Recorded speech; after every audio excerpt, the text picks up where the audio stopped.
So if you want to change the seat of the Titan DT300, there are two things that you need to do in advance. One of them is to unhook the plug so the toilet doesn't have any more electricity.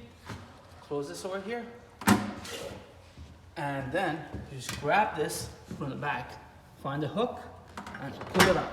Sometimes you need to put a little bit extra pressure, but it doesn't matter. It will still come out. Then you go to your T-valve right over there on the water supply, and you shut off the water supply. And if you want, you can also flush it so that the rest of the water comes out and there's nothing in the pipes. Then you just make it easy in front of you, where you have full control with your hand.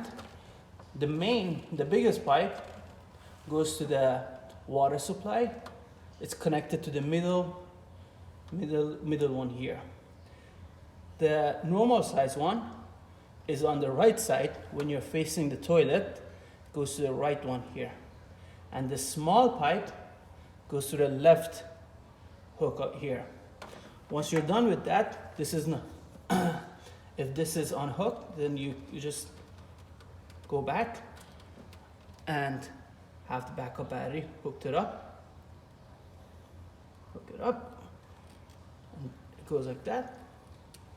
Just turn this, and also at the same time, this would not be connected to. Same thing like the backup battery. Just take this off from the old toilet seat, and then add it to the new toilet seat. That's it. And once it's all finished, just add this to switch it that way. So you want to put the toilet back. If you see these two pins, there are two holes that go on top of it. Just push it down. So I'm going like this. Am I feeling the pin? Yes. And then just pushing it down. You can turn on your water supply. And